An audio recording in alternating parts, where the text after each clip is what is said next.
Month we audit our caesarean section rates and we look at individual cases and see is there a scope to further reduce our caesarean section rate. So it is a constant battle and we would like to keep it as low as possible. The number of caesarean births is now 4 times higher than it was 25 years ago. Such a rise over just one generation is causing concern, not least because it is major surgery that carries with it the risk of infection, and it could compromise a woman's future fertility. For Therese, the decision was made on medical grounds, but many in the profession believe that increasing midwives could see a revival in the numbers of women giving birth naturally. Karen Allen, BBC News. 5 of England's 16-man cricket tour have asked for more time to decide whether to join the 3-test tour of India this winter. Despite increased tension in the region, the majority of the players say they will travel, as long as there's adequate security. But Ashley Giles, Andrew Caddick, Marcus Trescothick, Robert Croft and Craig White remain undecided. For weeks now, Ashley Giles has been struggling to be fit for the tour to India, but struggling too about whether he should go at all. Today was decision time, but he and 4 of his England colleagues were simply not prepared to rush this. It's not just my decision. I think my family had to be very much involved in a decision like this, which is, I think, very crucial. I've got a 16-month-old boy and a 5.5-month pregnant wife, so it's a very stressful time for her anyway. So I think she had to play quite a big part in this decision. The England and Wales Cricket Board had wanted a clear-cut decision today. They've relented, but their chief executive believes there's little more reassurance he can give. I hope that when the players get there and they see that maybe the situation isn't quite as dangerous in India as some of them have been led to believe, with the presence of a security manager, if that's deemed appropriate, and once they get into the tour, hopefully they'll start to be able to relax and get on with the cricket. So, still no clear decision from 5 of the players. Now, that's nearly a third of the entire squad, and it's difficult to see what another couple of days of reflection is going to do to make them change their frame of mind. And on top of that, for the 11 who say they are going to go, well, there are still uncertainties. They are reserving the right to pull out if promised security measures aren't in place or if the situation in the region worsens. But watching on from India, one former Test captain believes there is no need to worry. I'm sure the authorities here will take every precaution possible to make sure that, they're not in any kind of threat or danger. And I think the families will probably come out and join them if the tour is happening nicely. The winter months are magnificent in India. As for the Indian players currently on tour in South Africa, they've been slightly bemused and slightly insulted by the apparent unwillingness of the English. But it's a fact that in today's international climate, these decisions are proving very difficult to take. David Eads, BBC News. OK, it's 26 minutes past 10. I'll be back a little later with an update on the day's headlines. But now we join our news teams across the UK.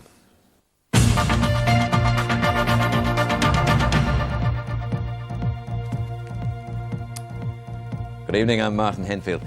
Thousands of aerospace workers in Lancashire are celebrating tonight following the award of a £100 billion contract for a new jet fighter. The aircraft contract, the biggest in military history, has gone to a consortium involving BAE Systems. It safeguards thousands of jobs at the Warton and Samlesbury sites in Lancashire and could create a significant number of new jobs. Liam O'Donoghue reports. These prototypes of the new Joint Strike Fighter were partly developed at BAE's site in Warton for a consortium led by Lockheed Martin. The Pentagon was so impressed, it's just announced it's awarding the contract to Lockheed rather than rival bidders Boeing. The decision's a huge boost for the BAE Systems plants in Lancashire. The company's delighted and is praising its workforce. It's a very significant commitment and support to this very high technology base we have in the Northwest. I think it's a tribute to the engineering skills of our business and the manufacturing skills, particularly at Samlesbury, and a very strong endorsement of those skills and the contribution they have to make both to the UK economy and to this very advanced programme. BAE Systems is now expected to build the plane's fuselage sections. That means a solid future for thousands of existing jobs, the prospect of new jobs and spin-offs for the local economy. Fantastic for the area. I mean, it'd be good for local business, keeping people on at the local plants. The initial contract is for 3,000 aircraft, but there could be more orders and more good news for Lancashire's aerospace industry in the future. Merseyside police are warning that fireworks which could kill are being sold illegally to the public. They've seized dangerous devices imported from China, which are only supposed to be used during organised displays. Philip Bromwell has the details. Even in the driving rain, the explosive capacity of this firework is obvious. Showers of sparks fly out in all directions, but display fireworks are designed to be launched into the sky by professionals using specialist equipment. The pyrotechnics seen here were seized in a police raid on a house in St Helens. 9 boxes worth around £3,000. Some can be bought legally, some are definitely illegal. They can do a lot of damage. In fact, in St Helens in the past, we've had 2 telephone boxes completely obliterated by these. They're for display purposes only. They look like, and in fact they are, bombs. If they're not in the tubes and they're lit just on the ground, you still get the blast 30 metres either side. And those are red hot sparks, and the blast could kill people. For the fire service, it's a difficult time of the year. Firefighters from Upton in Wirral were called to a fire at this house last night. The fire is believed to have been started by children with fireworks. Police say a 15-year-old boy has been arrested on suspicion of arson. Kevin Taylor, the businessman at the centre of the Stalker affair, has died. Mr Taylor was a friend of the former Deputy Chief Constable of Greater Manchester, John Stalker. Their relationship led to Mr Stalker being removed from Northern Ireland's shoot-to-kill inquiry in 1986. Kevin Taylor was investigated by the police, but later received a large out-of-court payment after claiming he'd been maliciously prosecuted. 2 men charged with an arson attack on the house of an elderly Tameside couple have been remanded in custody. 77-year-old Mary Smith broke her pelvis when she and her husband jumped from a first-floor window of their home in Hyde. Christian Hodgson and Jonathan Sayers, both from Hyde, have been charged with arson with intent to endanger life. They'll appear at Manchester Crown Court next month. The eastbound section of the M62 at Junction 22 in Greater Manchester has closed tonight to allow the installation of a huge gantry which will provide improved driver information. The motorway will reopen at 5:30 tomorrow morning. Upland farmers still affected by foot and mouth restrictions say they're fast running out of valuable fodder. Many say they'll struggle to feed their animals through the winter. Meanwhile, the former Agriculture Minister, Nick Brown, has admitted he was in favour of vaccination against the disease all along. Peter Holland reports. There should be no sheep in this field or for many miles around. They should have been sold for breeding or sent for grazing. But this overstocked valley at Long Sleddle near Kendal is still classed as an infected area. The animals are going nowhere. The fields here are still green and lush. That's because the weather has been very mild. But the farmers say within a few weeks, perhaps even a few days, the fields will become muddy, totally unsuitable for grazing. That's why farmer Andrew Sutton is having to spend thousands of pounds on supplementary animal feed like sugar beet, which should see his stock through the winter. It's money he can't afford. You've got to think positive, because otherwise we'd be suicidal, I would think. But you've just got to hope and pray that things improve quickly rather than later. Many sheep farmers thought vaccination would have spared them the misery of foot and mouth disease.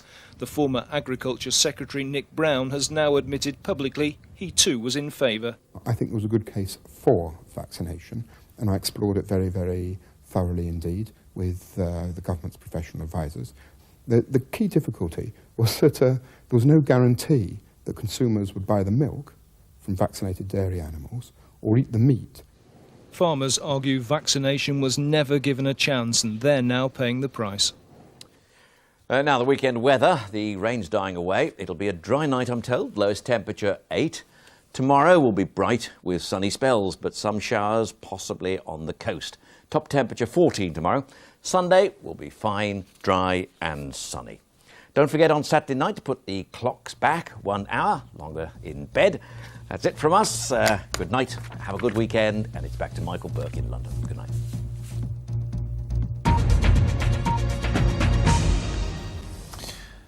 And the main news again tonight, the Taliban have captured and killed a prominent opposition leader the Americans were relying on to organise a rebellion against the regime. Abdul Haq was caught at dawn and reportedly hanged. And 200 British commandos are on immediate standby for action inside Afghanistan. Well, Newsnight is starting now over on BBC Two, but from the 10 o'clock news, good night.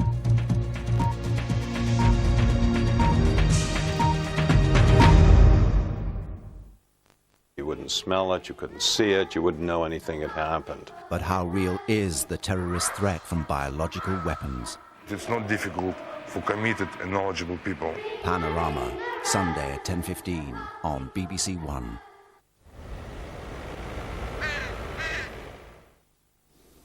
Good evening to you. You probably don't need me to tell you it was pretty wet again today in many parts of the country. It's looking better over the weekend, drier and brighter. Probably Sunday the better of the 2 days. But let's take you away from the gloom and the rain in this country, show you the sunshine in the eastern Mediterranean, across the Middle East, through most parts of India. We have some showers in Southeast Asia and again some spring sunshine for Australia, although there are some showers in Queensland. But back to this country, it's that little area of low pressure that gave all the rain today. It's out of the way now, and so is its weather front. The large area of low pressure too slipping away, the other one moving down off the coast of Spain and Portugal. And for a time we're going to have high pressure influencing our weather. That gives ground for a while and then the high pressure comes back again. So a lot of fine weather to be seen in the next few days, and staying quite warm too, but do watch out for some fog night and morning.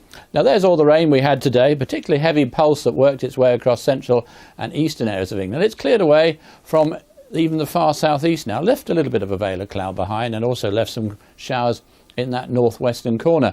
Today the wettest place turned out to be South Wales, where there was 36 millimetres in just a day, and it's hardly surprising that the number of flood warnings have increased yet again. We have 3 in Wales, 1 in the southwest, 16 in the Midlands. The floodline number over 845 988 1188. So I think for the rest of the night, the rain more or less out of the way now. We're going to have a legacy of showers running in along the south coast, some into western parts as well. But for central and eastern areas, fine dry night, rather chillier than of late too. Temperatures down to 6 or 7 degrees. For much of the country tomorrow, much better day, dry, fair amount of sunshine too. We'll have these showers running along southern and western coast. But as far as England and Wales is concerned, those showers should become lighter and more scattered as the day wears on. But the north of Northern Ireland, the north and west of Scotland continuing to have some heavy and blustery showers.